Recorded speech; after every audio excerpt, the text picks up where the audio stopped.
오늘 우리에게 주시는 하나님의 말씀은 마태복음 2장 1절에서 12절의 말씀입니다. 마태복음 2장 1절에서 12절의 말씀입니다. 헤롯 왕 때에 예수께서 유대 베들레헴에서 나심에 동방으로부터 박사들이 예루살렘에 이르러 말하되 유대인의 왕으로 나신 이가 어디 계시냐? 우리가 동방에서 그의 배를 보고 그에게 경배하러 왔노라니. 헤롯 왕과 온 예루살렘이 듣고 소동한지라. 왕이 모든 대제사장과 백성의 서기관들을 모아 그리스도가 어디서 나겠느냐 물으니 이르되 유대 베들레헴이 오니 이는 선지자로 이렇게 기록된 바 또 유대 땅 베들레헴아 너는 유대 거울 중에서 가장 작지 아니하도다. 내게서 한 다스리는 자가 나와서 내 백성 이스라엘의 목자가 되리라 하였음이니이다.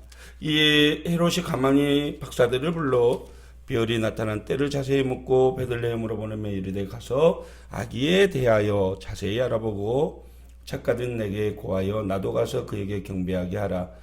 박사들이 왕의 말을 듣고 갈새 동방에서 보던 그 별이 문득 앞에 인도하여 가다가 아기 있는 곳에 머물러 서 있는지라.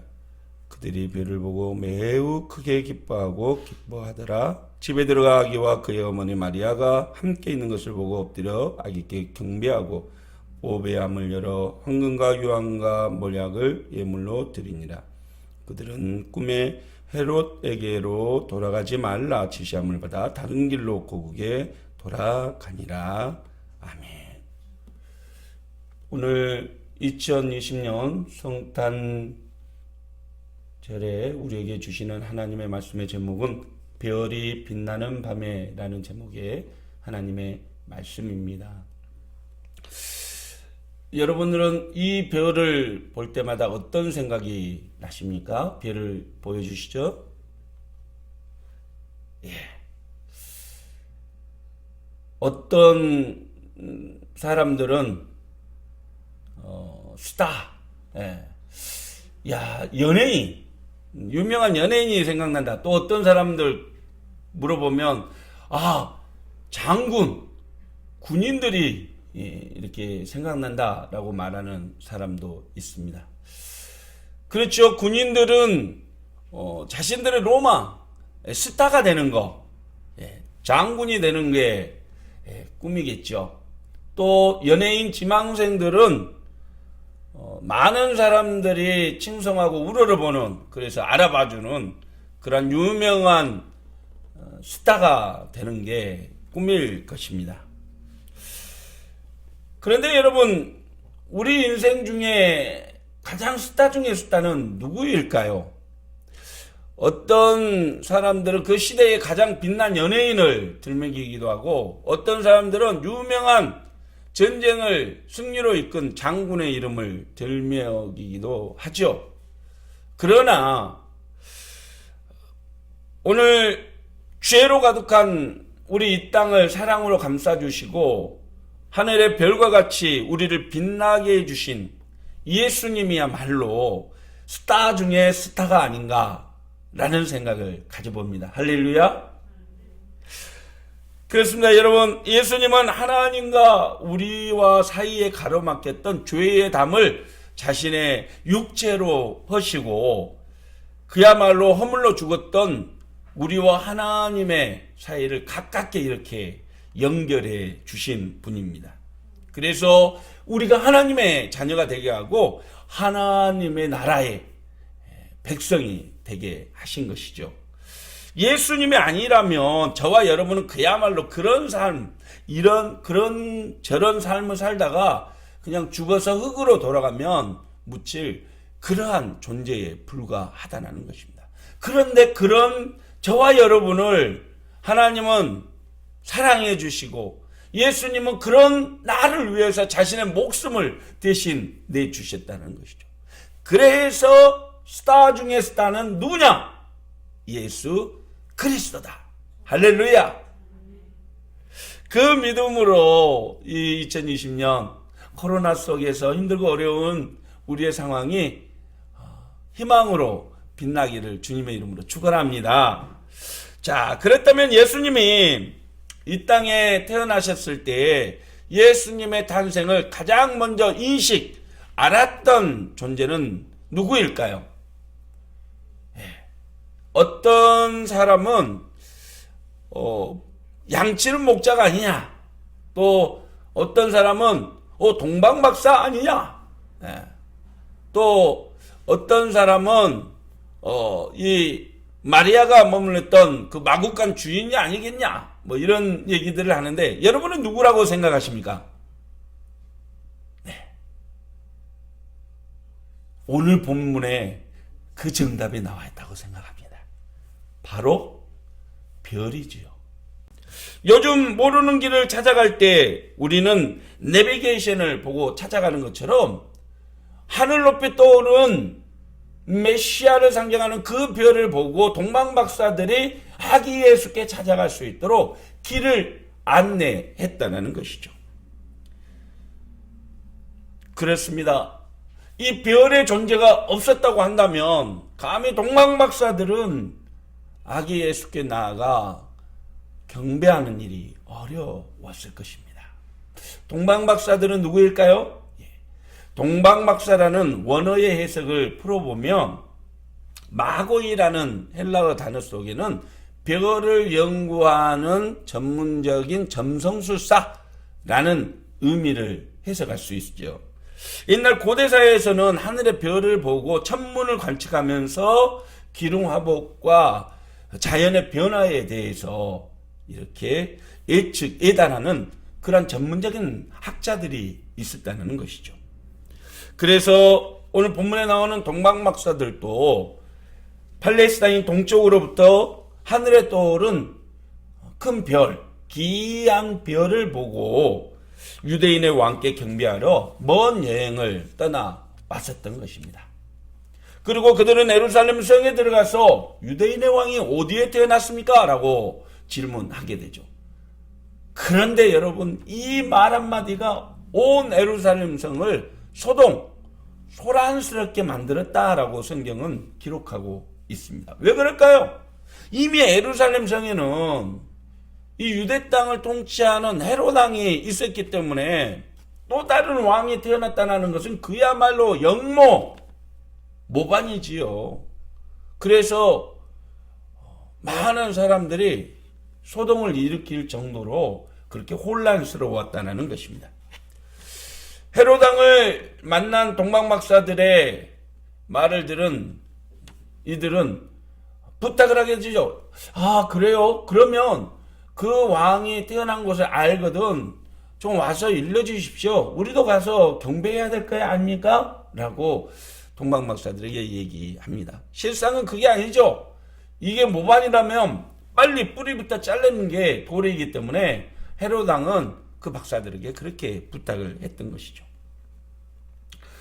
동방박사들은 동방으로부터 자신을 안내했던 그 별을 따라서 아기 예수께 나아갔고, 또 별이 머무는 그곳에 이제 막 태어나신 아기 예수의 탄생을 볼 수 있게 되었습니다. 그리고 자신들이 준비한 귀한 예물을 아기 예수께 드리고 경배한 후 천사가 가르쳐준 대로 자신들이 사는 거처로 돌아가게 되죠.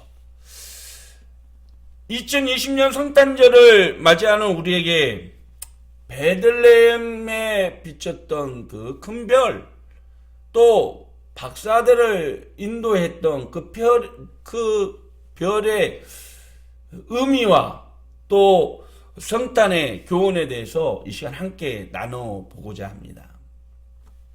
성경에는 참 별에 관한 얘기들이 많이 나옵니다.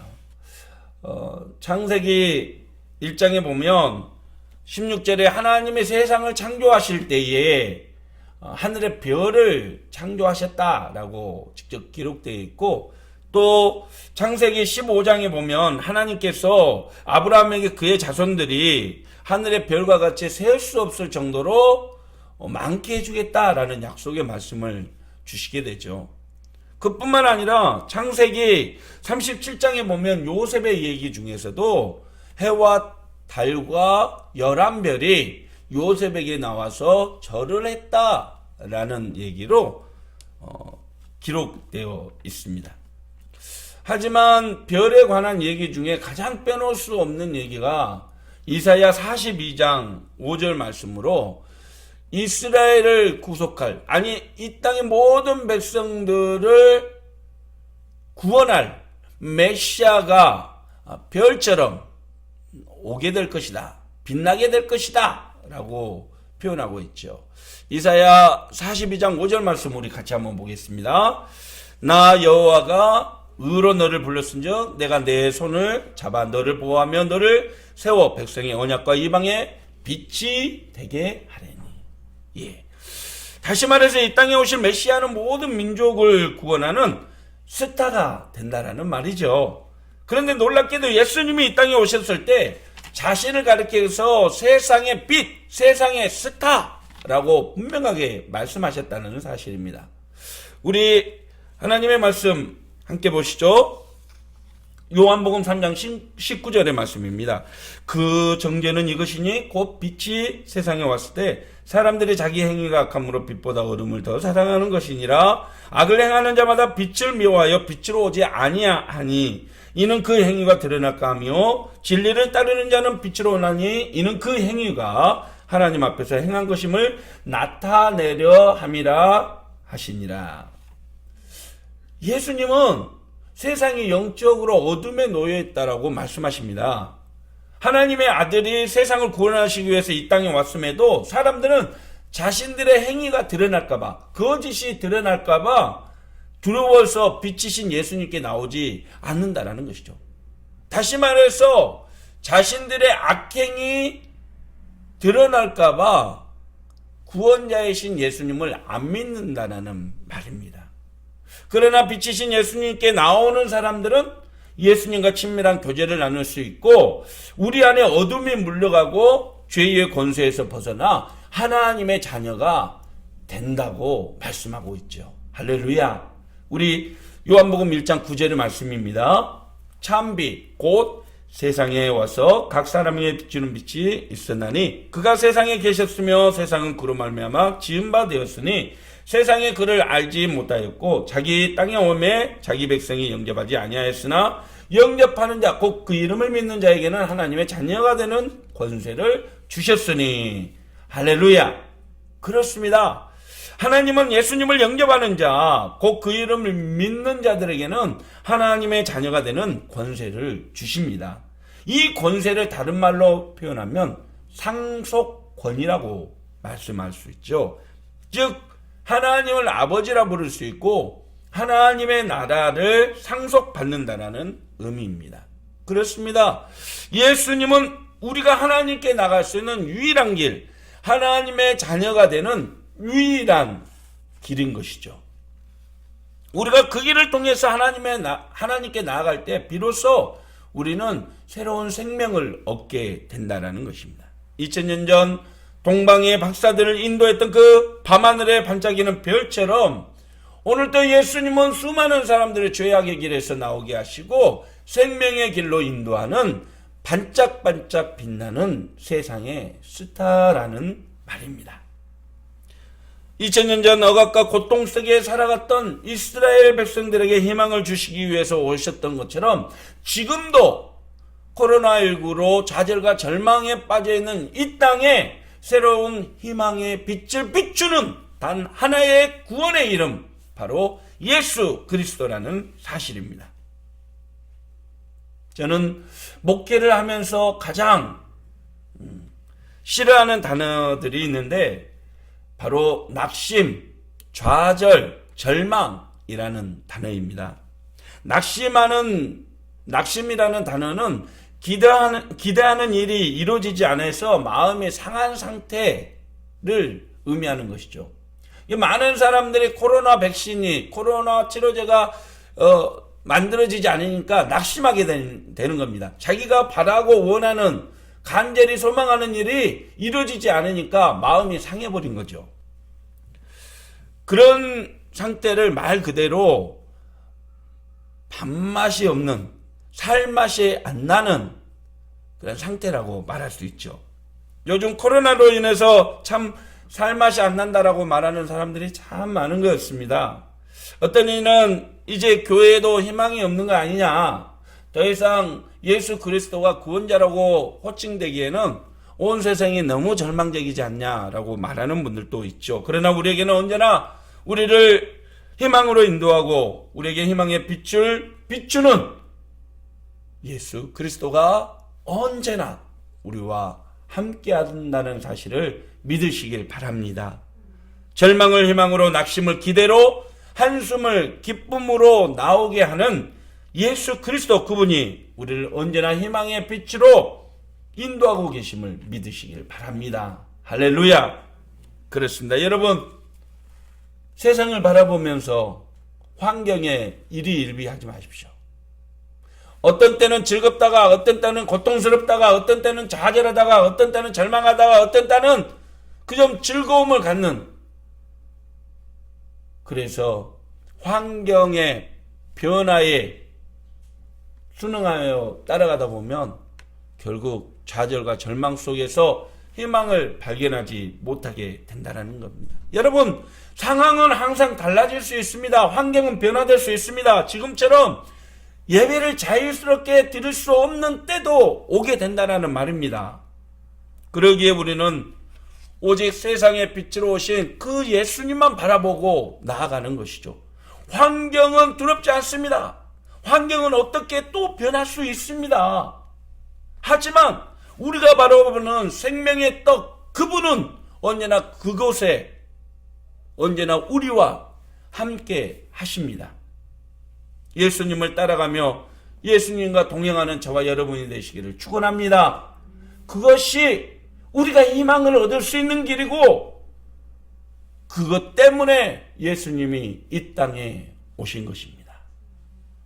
자, 그렇다면 세상에서 가장 빛난 스타 중의 스타, 우리 예수님을 구주로 영접하는 저와 여러분은 어떤 삶을 살아야 할까요? 코로나19 시대에 하나님이 기뻐하는 그리스도의 삶은 무엇일까요? 오늘 동방박사들을 이끈 별을 통해서 그 교훈을 살펴보고자 합니다. 그것은 바로 빛의 자녀답게 스타 중에 스타이신 예수 그리스도를 따르는 제자다운 삶을 살아가야 한다라는 것이죠. 오늘 고린도후서 4장 6절에 바울은 이렇게 표현하고 있습니다. 우리 같이 한번 보시죠. 어두운 데 빛을 비치라 말씀하셨던 그 하나님께서 예수 그리스도의 얼굴에 있는 하나님의 영광을 아는 빛을 우리 마음에 비추셨느니라. 바울은 하나님께서 어두움으로 가득 찬 자신의 마음에 그리스도를 아는 진리의 빛을 비추게 하셔서 하나님의 영광이 드러나게 하셨다라고 말씀하고 있습니다. 다시 말해서 하나님을 모르고 죄만 짓고 살다가 이제 하나님에 대해서 알 수 있는 그것을 만나게 되고, 아, 이게 죄구나 라는 것을 깨닫게 되었다는 것이죠. 아무런 양심의 가책 없이 살아가다가 예수 그리스도가 오심으로, 아, 이거는 하나님이 기뻐하시는 일이 아니구나 라는 것을 알게 됐다는 것입니다. 그 마음에 빛이 비춰지니까 이거는 하면 안 되겠네 라는 양심의 가책을 깨닫게 됐다는 것이죠. 그리고 예수님을 만나는 순간에 예수님을 통해서 하나님을 알게 되었다는 것입니다. 그렇습니다. 여러분, 우리는 어둠에 있다가 빛으로 나가면 늘 눈부셔 하기도 하죠. 또 어둠이 가득한 곳에 한 줄기 빛이 들어오면 그 주변이 환하게 빛나는 것을 알 수 있습니다. 언제나 우리는 죄악 덩어리고 죄에 민감하게 반응하는 그러한 연약한 존재들이었는데, 예수 그리스도의 오심을 통해서 우리 가운데 참 빛이 드러나고 또 하나님의 영광을 나타낼 수 있는 그러한 은혜를 누리게 되었다는 것이죠. 여러분, 그래서 바울은 살든지 죽든지 내 몸에서 그리스도가 증거되는 삶을 살아야 되겠다라고 다짐했던 것입니다. 빛의 자녀면 빛의 자녀답게 살아가자는 것이죠. 다시 말씀드리면 예수님을 믿는 사람들이라면, 그리스도인들이라면 그리스도인다운 삶을 살아가자는 것입니다. 시장에 가보면 참 콩나물 1,000원어치를 해놓고 100원만 깎아달라고 조르는 사람들 만났는데, 그런 사람들 그리스도인이 아니었으면 하는 바람이 큽니다. 똑같이 목사님들하고 시장에 나갔다가도 그거 한 마리 더 주면 안 되냐고. 안 된다고. 주라고. 그래서 안 되는데 미치는 장사가 어디 있어요? 해갖고 오다 보면 왜 그렇게 부끄럽고 저 사람들이 내가 목사인 걸 알 텐데 그런 생각이 들 때가 있다는 거죠. 우리가 하나님의 자녀면 하나님의 자녀답게 구원받은 백성이라면 구원받은 하나님의 나라 천국 시민답게 그런 삶을 살아가자는 것이죠. 세상 사람들이 다 거짓말을 해도 예수님 믿는 사람들이라면 믿을 수 있다라는 말이 나오는 세상, 그것이 정말로 이 땅 가운데 이루어지는 하나님의 나라가 아닐까요? 저렇게 믿는 하나님이라면 나도 믿고 싶다 라고 말할 수 있는 그런 증거의 삶을 사는 그리스도인이 있다면 주님은 결코 욕먹지 않는 그런 시대 속에 계실 것입니다. 요즘 아이들 교회를 다니는 사람이든 안 다니는 사람들 게임을 하면 어찌 그렇게 또 세상 방언들이 막 터지는지, 그것뿐입니까? 교회의 권사님들, 장로님들 모이는 곳에도 세상 육두문자가 나오는 때가 허다하죠. 여러분 생각해 보십시오. 왜 이 2020년 성탄을 맞이하는 요즘 교회가 제발 좀 예배 안 드렸으면 좋겠다고 코로나 방역 해체의 책임을 교회에 있다라고 세상 사람들이 주장하겠습니까? 한두 개 교회에서 방역 수칙 안 지키고 본인들이 원하는 예배 형태들을 지키려고 그렇게 하다 보니까 결국 세상은 모든 교회가 그렇구나라고 생각하고 교회를 코로나 피해의 원흉으로 지목하는 거 아닙니까? 하나님의 자녀라면 하나님의 자녀답게 행동해야죠. 십자가 걸어놓은 교회라면 적어도 나의 행동을 통해서 교회가 요거먹는, 주님이 요거먹는 짓은 안 해야 되지 않겠습니까? 사랑하는 성도 여러분, 코로나로 모두가 힘들어하고 지쳐가는 때입니다. 이럴 때일수록 우리 그리스도인들이 그리스도인다운 삶, 진짜 세상에 보여줄 수 있는 그리스도의 능력을 보여줘야죠.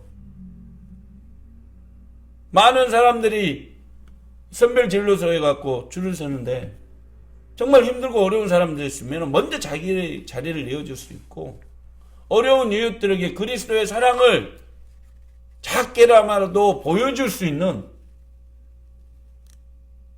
그러한 저와 여러분이 되기를 주님의 이름으로 축원합니다. 모두가 힘들 때 나도 힘들고 어렵지만 그래도 나는 빛의 자녀니까, 예수님이 나를 살리기 위해서 생명을 주신 그렇게 구원한 하나님의 자녀이니까 내가 먼저 손해보고 내가 먼저 실천하자는 것이죠. 그것이 광명한 새벽별로 이 땅 가운데 오신 예수 그리스도의 진심 아닐까요? 우리 그리스도인들이 그리스도인답게 행동하며 우리의 착한 행실을 통해서 하나님의 영광을 드러내는 저와 여러분 되기를 주님의 이름으로 축원합니다.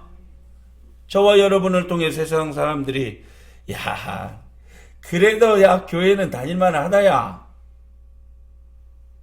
그래도 하나님을 믿어야 하지 않겠나? 라는 인식이 들도록 우리 그런 삶을 사자라는 것이죠. 힘들고 어렵습니다. 내가 먼저 손해봐야 될 때도 있고, 어리석다라는 지탄을 받을 때도 있겠지요. 그러나 여러분, 그런 지탄을 들더라도 예수님을 믿는 사람답게 똑바로 사는 게 더 하나님 앞에서 부끄럽지 않는 행동 아닐까요? 우리 교회가 벌써 창립하고 나서 7년 동안 매년 어려운 이웃들을 위해서 크리스마스 사랑의 케이크 나눔을 해오고 있었습니다. 참 어느 해보다도 올해 힘들고 어려움이 많았습니다. 그런데요, 그 고민 속에서 어려운 이웃들을 위해서 주민센터를 방문했는데 주민센터 직원들이 너무너무 희망적인 얘기를 하는 거예요. 이 어려운 시기에 정말 모든 사람들이 따뜻한 사랑의 케이크를 통해서 사랑의 에너지를 받았으면 좋겠다라고 표현을 하는 겁니다. 작은 액수의 작은 케이크입니다. 그런데요, 올해는 유난히도 정말 즐거워하는 분들이 너무너무 많았습니다. 이 사진 한번 보여주시겠어요? 우리나라에 들어오신 17년 된 이민자입니다. 다문화 가정의 아빠가 너무너무 고마워서 눈물로 쓴 편지입니다. 제가 읽어드리겠습니다. 정성철 목사님, 안녕하세요. 저는 일남 일녀를 두고 타향살이 17년 된 다문화 가족입니다. 지금 코로나19로 힘든데도 이렇게 저희 가정에도 케이크를 주셔서 너무 감사합니다. 저희가 처음에 교회를 비난하고 했지만 제가 간증을 듣고 직접 겪어서 하나님이 늘 이렇게 우리를 도와주신다는 것을 체험했어요. 감사합니다. 메리 크리스마스. 여러분, 어려워도 교회는 교회지요. 힘들어도 그리스도인은 그리스도인 아닙니까? 하나님의 얼굴에 먹칠하지 않도록 진짜 하나님의 영광이 우리를 통해서 빛나도록 그러한 삶을 살려고 몸부림치는 저와 여러분이 되었으면 좋겠습니다. 하나님이 나를 통해서 기뻐하시고, 야, 내가 저런 모습 보려고 내 생명을 대신 내어나왔구나라고 기뻐하는 예수님의 모습을 그려볼 수 있는 저와 여러분이 되었으면 좋겠습니다. 그런 마음으로 살아간다면, 이 땅의 모든 크리스찬들이 그런 생각으로 나간다면 이 땅은 변화될 것이고, 사람들은 교회가 없어져야 될 존재가 아니라 가장 빛내야 될 존재로 인식하게 될 것입니다. 어두운 밤하늘에 빛나는 광명한 새벽별 되신 예수 그리스도를 바라보며 이 어둠을 헤쳐나가면서 사랑으로 세상을 밝게 빛나는, 그렇게 만들어가는 진정한 그리스도인의 삶을 살아가는 저와 여러분이 되시기를 주님의 이름으로 축원합니다. 말씀을 마치겠습니다. 세계적인 그림화가인 빈센트 반 고흐의 별이 빛나는 밤에라는 작품입니다. 이 작품을 보시면 한 가지 이상한 점이 있습니다. 그것은 그려진 교회에 불이 꺼져 있다라는 사실이죠. 왜 고흐는 불 꺼진 교회를 그 작품에 그려 놓았을까요? 교회가 교회다운 역할을 하지 못하고 세상에 빛을 내지 못하기 때문에 고흐는 불 꺼진 교회의 모습을 그려 놓았던 것입니다. 그는 어렸을 때에 교회에 대한 상처들이 있었습니다. 교회가 교회답게 하나님의 말씀을 전하는 그런 교회의 역할을 하지 못했다고 생각했던 것이죠. 그래서 그의 모든 그림에 나오는 교회들은 다 불이 꺼져 있습니다. 여러분, 세상은 어두워도 교회는 빛을 내야 되지 않겠습니까? 동방박사들이 볼 수 있도록 반짝이는 별처럼 말입니다. 세상은 우리 교회를 통해서 하나님의 영광을 바라보게 되고 예수 그리스도를 알아가도록 우리 교회가 그 빛을 비춰내야 합니다. 여러분, 2020년 성탄의 계절에 우리의 모습을 통해서 하나님의 영광이 드러나는 그러한 교회 되기를 간절히 축원합니다. 어둠 속에 살아가는 세상의 모든 사람들에게 그리스도의 참빛을 비추는 진정한 그리스도인의 삶을 살아가는 우리가 되기를 소망합니다. 그것이 아기 예수를 이 땅에 보내신 하나님의 마음이요, 이 땅의 죄인들을 구원하기 위해서 자신의 몸을 내어주신 그리스도의 참 사랑입니다. 주님의 성탄의 기쁨이 코로나로 신음하는 이 땅의 모든 이들에게 희망을 주는 메시지가 되기를 소망합니다. 별이 빛나는 밤에 별을 따라 아기 예수께 경배하러 온 동방박사들의 그 신앙과 그 소망을 우리 마음에 담고 세상에 희망을 주는 그리스도인의 삶을 살아가는 저와 여러분 되기를 주님의 이름으로 축원합니다. 사랑하는 성도 여러분, 주님은 이 땅에 빛으로 오셨습니다. 우리에게 착한 행실을 통해 하나님께 영광 돌리라고 말씀하십니다. 2000년 전 동방박사들을 아기 예수께 인도했던 밝게 빛난 그 별처럼 코로나로 힘들어하는 이 세상을 그리스도의 사랑으로 비치는 참빛이 되기를 소망합니다. 이제는 우리 주 예수 그리스도의 무한하신 은혜와 하나님의 크고 놀라우신 은혜와 성령님의 감화 감동 충만하신 교통한 은혜의 역사심이 참빛으로 이 땅에 오신 그리스도를 소망하며 세상에 빛으로 살아가고자 다짐하는 모든 성도들 머리 위에와 가정 위에 삶 위에 교회 위에 나라의 민족 위에 세계 열방 위에 이제부터 영원토록 함께 계시기를 간절히 축원하옵나이다. 아멘.